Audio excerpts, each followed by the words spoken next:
Hi viewers, welcome to our channel. విడుదల రజని గుంటూరులో మరి ఎలక్షన్ కోడ్ అమల్లోకి రాకముందే, ఎలక్షన్స్ ఇంకా క్యాంపెయిన్ స్టార్ట్ అవ్వకముందే చాలా డబ్బు ఖర్చు పెడుతున్నట్టు వార్తలు వినిపిస్తున్నాయి. సో ఆమె పెట్టే ఖర్చు చూసి సొంత నేతలే కూడా ఆశ్చర్యపోతున్నారంట. మరి ఈ వార్తలో నిజం ఎంత ఉంది? నిజంగా అంత డబ్బు ఖర్చు పెడుతుంది ఎలక్షన్స్ కొరకు? సో ఈ అంశం మీద డిస్కస్ చేయడానికి ప్రజెంట్ మనతో పాటు సీనియర్ జర్నలిస్ట్ జగదేవ్ గారు ఉన్నారు. వారితో ఒకసారి డిస్కస్ చేద్దాం. సార్ నమస్కారం. సార్ నమస్తే. సార్, గుంటూరు వ్యాప్తంగా కూడా విడుదల రజని గారు చాలా భారీ మొత్తంలో ఖర్చు చేస్తున్నారు ఎలక్షన్స్ కొరకు అని చెప్పేసి కొన్ని వార్తలు రావడం చూస్తున్నాం సార్. మరి ఇంత డబ్బు ఎక్కడిది, ఎందుకు ఇంత ఖర్చు పెడుతున్నారని చెప్పి సొంత నేతలు కూడా ఆశ్చర్యపోయేంత ఖర్చు పెడుతున్నారంట. మరి దీంట్లో నిజం ఉందంటారా? మీ ఒపీనియన్ సార్ దీనిపై? అంటే నేను విన్న వార్తలు ప్రకారం ఏంటంటే వైసీపీ వాళ్ళు ఇప్పటి నుంచే గ్రౌండ్ వర్క్ స్టార్ట్ చేసేసారు. ఐ మీన్ పంచడంలో, లేదంటే ఓటర్లని ఆకర్షించే విధంగా కొన్ని విషయాలు, కొన్ని అమెండ్మెంట్స్ పెట్టడం అట్లా చూస్తున్నాం. మొన్న మీరే చెప్పారనుకుంటున్నా, ఎవరైతే నిరాశావాదులు ఉన్నారో, రెబల్స్ ఉన్నారో వాళ్ళకి విదేశీ ట్రిప్పు పెట్టబోతున్నారని. అవును. అలా కాకుండా కొన్ని నియోజకవర్గాల్లో కీలకమైన వాళ్ళు రైట్ హ్యాండ్ లెఫ్ట్ హ్యాండ్ అని ఉంటారు కదా, లేదా ఆ పర్టికులర్గా నియోజకవర్గంలో సర్పంచ్లు కానీ, లేదా మున్సిపల్ అయితే వార్డు మెంబర్లు కానీ, ఇట్లాంటి వాళ్ళని కూడా కొద్ది బాగా పార్టీ కోసం పనిచేసే వాళ్ళని సెలెక్ట్ చేసి కూడా టూర్లకు పంపించే ప్రయత్నం చేస్తున్నారు.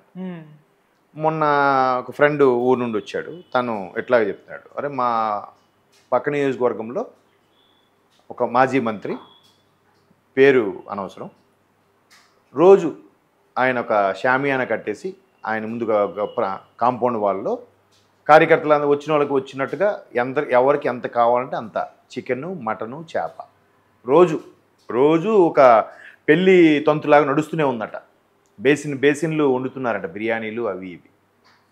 ఇంకో పక్క నియోజకవర్గం వాళ్ళైతే అవి కూడా ఇస్తున్నారంట, బాటిల్స్ ఇచ్చి వాళ్ళు ఏం చేస్తున్నారంటే, ఇట్లా కూర్చొని తింటే ఎక్కువ మందికి దానికి తగ్గట్టుగా వండడానికి మనుషులు కావాలి, ప్లేట్లు, తర్వాత సర్వీస్ చేసే మనుషులు కావాలి, ఇవన్నీ ఉన్నాయని ఇంకొక పక్క నియోజకవర్గం వాళ్ళు ఏం చేస్తున్నారంటే, ఒక ప్యాకెట్టు, ఒక బాటిల్ అట్లా ఇప్పటి నుంచే, అంటే మెయిన్ కార్యకర్తలకు ఇస్తూ, రే మనతో కలిసి తిరిగే వాళ్ళ కుర్రోళ్ళని ఇప్పటి నుంచే గ్యాదర్ చేయండి రా బాబు, ఇవి ఇవ్వండి, ఇచ్చివ్వండి, తీసుకురండి, మనతో అలవాటు చేయండి. ఒక వారం రోజులు, 15 రోజులు, నెల రోజులు అలవాటు అయ్యాక నెక్స్ట్ ఎలాగ 1 మంత్లో వచ్చేస్తుంది. ఈ 1 మంత్ అంటే నెక్స్ట్ మంత్ కూడా మనతోనే ఉండేలా చూసుకోండి. ఎలక్షన్స్ వరకు, పోలింగ్ తేదీ వరకు మనతో ఉండాలి. మీరు ఏం చేస్తారు తెలియదని ఇలాగ రకరకాల నియోజకవర్గాల్లో రకరకాల సామవేద దండోపాయాలన్నీ ఉపయోగిస్తున్నారు. ఎక్కడ కూడా ఓటర్ని చేజార్చుకోకూడదు అనే తలంపులు. ఇంకోటి ఏంటంటే, మన దగ్గర ఎలక్షన్స్ వీటన్నిటికీ లోబడి కూడా జరుగుతున్నాయి. మనం చూస్తున్నాం. ఓటుకు నోటు, అలాగే ఓటుకు ప్యాకెట్టు, ఓటుకు క్వార్టరు, చాలా అంటే సినిమాల్లో చూపిస్తున్నారు, రియల్గా కూడా చాలా. నేను కూడా నా కళ్ళతో కొన్ని చూశాను. ఇట్లా పంచడాలు అవి ఇవి సర్వసాధారణం అయిపోయింది.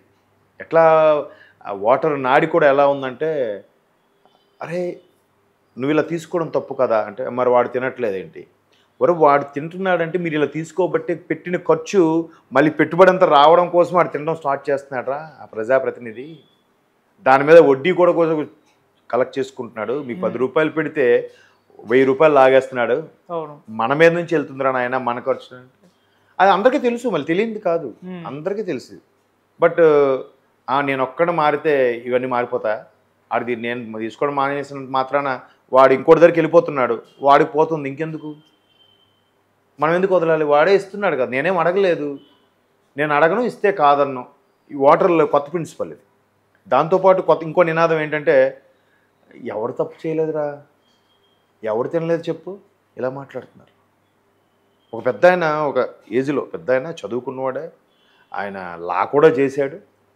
మా ఫ్రెండ్కి కొంచెం దూర బంధువు, లా చేశాడు. కానీ ఇట్లా రాజకీయ వ్యవహారాల్లో కొంతమంది నాయకులు వెనక, పేరును అనవసరం, ఆ నాయకు వెనక తిరుగుతూ ఉంటారు. ఏమైనా లాపరమైన సలహాలు సూచనలకు కానీ, వాళ్ళకి సంబంధించిన బెయిల్స్ చూడడము, అట్లాంటి పని ఆయన. సో అంటే ఆయన ఇంటి పత్రాలు చూసుకోవడము అవన్నీ కూడా చేస్తుంటాడులేండి, ఒక ఫ్యామిలీ మెంబర్ లాగా. అయితే ఆయనతో కూడా ఇలాగే ఒకసారి మాట్లాడితే, ఏం చేస్తాం సార్, ఒక రకమైన పులి సవారీకి అలవాటు పడిపోయాము, ఇప్పుడు తప్పదు అని అంటున్నారు. చదువుకున్నోళ్ళే. ఇప్పుడు మరి నేను వద్దు అని అన్నాను అనుకోండి, ఆయన ఇంకోటి పెట్టుకుంటాడు.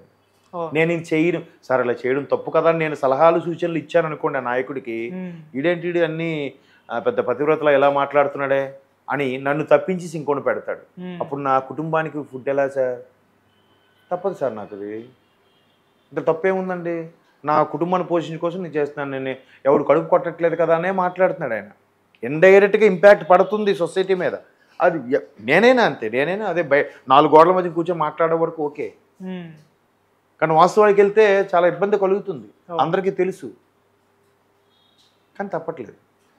కాబట్టి విడుదల రజని గారు ఆవిడ పేరు బయటకు వచ్చిందేమో, మేబీ ఆవిడ ఎన్ఆర్ఐ నాకు తెలిసి, ఆల్రెడీ ఫారిన్ కంట్రీస్లో గట్రా చేసి బాగా సంపాదించి వచ్చినట్టున్నారు, ఆ ఫండ్స్ అవ్వచ్చు. కానీ ఇలా పనిచేసిన నేపథ్యం ఏమంటారంటే ఖచ్చితంగా ప్రభుత్వం 5 ఏళ్ళు ఉంది కాబట్టి బాగా నొక్కేశారా, బాగా తినేశారా అనే మాటలు వస్తాయి. దాంట్లో ఎవడు చూసింది లేదు, వాస్తవాలు ఎంతవరకు తెలియదు.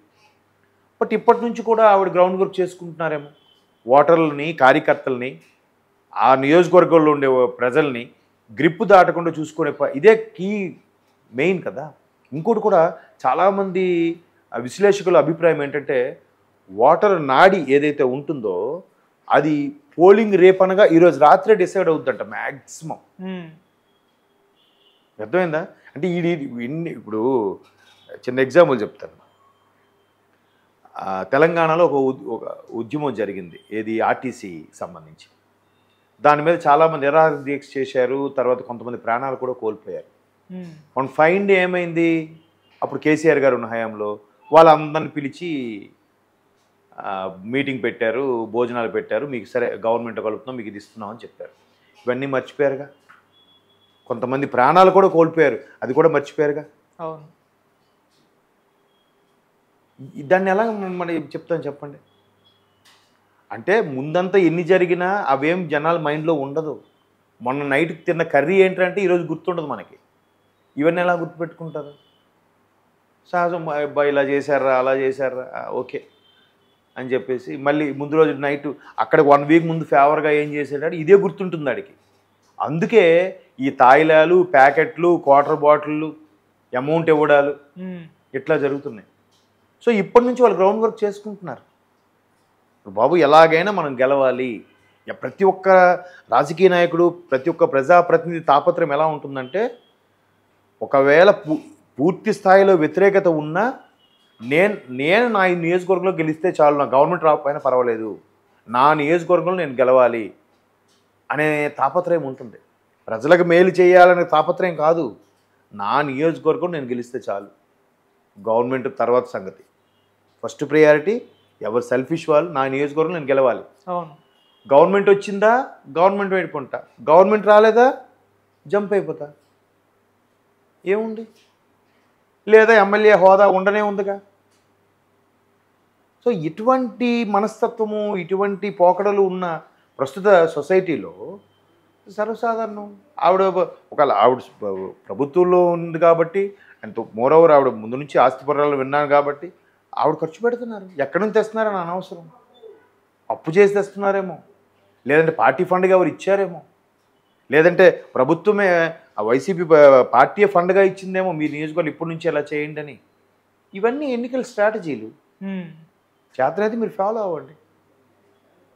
మీకు అర్థమవుతుందా? ఇప్పటి నుంచి ఒక యాత్రలాగా, ఒక మేళాలాగా నిర్వహిస్తూ ఉంటే, అరే 2 నెలలుగా మనకి అన్లిమిటెడ్ ఫుడ్, అన్లిమిటెడ్ లెక్కర్రా, ఏమైనా మేడం గారు సూపర్ రా అనుకుంటున్నాడేమో. వీళ్ళందరూ కబుర్లు చెప్తున్నారు కానీ ఎవడేం ఇవ్వట్లేదురా, మనకి వస్తుందిరా. ఇంకోటికి ఏంటంటే, ఇట్లాంటి ఎన్నికల నేపథ్యంలో ఓటుకు నోటు అనే అంశం తెర మీదకు ఎక్కువగా వస్తున్న రోజుల్లో డబ్బులు పంచుతున్నారుగా.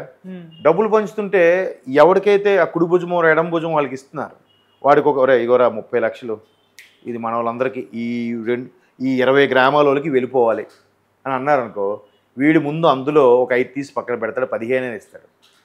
ఆ 15 కిందకి ఇస్తే వాడేం చేస్తాడు, మళ్ళీ అందులో 3-4 సర్దితే ఆ 15లో ఒక్కొక్కడు 1 లక్ష తీసుకుంటారు, మళ్ళీ 11 లక్షలు.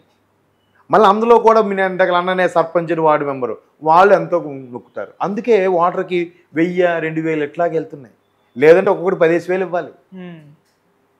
అక్కడ కూడా చూడు అదేదో సినిమాలో ఐస్ ముక్కలాగా ఎక్కడి నుంచి స్టార్ట్ ఇక్కడికి వచ్చేసరికి ఏముండదు ఉట్టి తడే. కాబట్టి అందులో కూడా అవకతవకలు అవుతున్నాయి కాబట్టి వీళ్ళు ఇప్పటి నుంచే తెలివిగా ఏం చేస్తున్నారు, వస్తు రూపంలో ఇస్తున్నారు. ప్యాకెట్లు లేదంటే అన్లిమిటెడ్ ఫుడ్డు, వచ్చిన వాళ్ళందరికీ భోజనాలు ఎంతమంది వస్తే రాని రెడీగా కర్రీ చేసిపోయి ఉంచండి, రెస్టారెంట్లో లాగా. ఎంతమంది వస్తారు ఇవాళ, ఓకే కార్యకర్తలు మొత్తం వాటర్లు కూడా ఎవరు వస్తారు కానివ్వండి పెట్టండి అంటే మచ్చిక చేసుకోవడం అదంతా రాజకీయంలో సహజం, సర్వసాధారణం. సో ఆవిడ పేరు ఒక్కరిదే బయటకు వచ్చేది కానీ చాలామంది ఆల్రెడీ స్టార్ట్ చేసేసారు. చెప్పాను కదా, ఒక ఆయన అయితే కొంతమంది విదేశీ టూర్లు పంపిస్తున్నాడు, ఇంకొంతమంది ప్యాకెట్లు ఇస్తున్నారు, ఇంకొంతమంది డబ్బులు కూడా ఇస్తున్నారు. అరే ప్రతి వారం వచ్చి ఇగో ఒక్కొక్కరు వచ్చి 3,000 తీసుకెళ్ళండి ప్రతి వారం. మరి రోజంటే ఎక్కువ ఖర్చు అయిపోద్ది కదా, వారానికి 3,000 ఏముంది హ్యాపీ కదా అడిగి. అంటే ఇప్పటి నుంచే ఆ తాయిలాలు. ఇంకో పెద్ద జోక్ చెప్పనా, ఈ తాయిలాలు ఇప్పుడు ఇవ్వడం కాదు, ప్రభుత్వం అసలు పథకాలు పెట్టిందే డైరెక్ట్గా ప్రభుత్వం ద్వారా వేపిస్తుంది, మీరు కూడా తిన్న సొమ్ములు మీరు కూడా భాగస్వాములు అని చెప్పడానికి పథకాలు పెట్టారని కూడా ఒక పెద్ద ఆయన అన్నాడు, ఒక విశ్లేషకుడు. నెల పెన్షన్ల రూపంలోనూ ఆటో డ్రైవర్లకి, పాస్టర్లకి, లేదంటే బార్బర్ షాప్ వాళ్ళకి వీళ్ళందరికీ వేస్తున్నారు కదా. వీళ్ళు ఓటుకు నోట్లాగే ముందు నుంచి ఇప్పటి నుంచే దువ్వుతున్నారా 5 ఏళ్ళకి కూడాను. అందుకే వైసీపీ వాళ్ళు అంత ధైర్యంగా ఉన్నారు, ఎక్కడికి మా ఓట్లు పోవు, మా పథకాల ద్వారా మాకు పడతాయి. ఆ పథకం ఈ పథకం సుమారుగా ₹1,00,000 పడుతుంది కుటుంబానికి, ఎవరిస్తారు ₹1,00,000? ఇది కూడా ఒక టెక్నిక్కే అని అన్నారు ఒక పెద్ద ఆయన.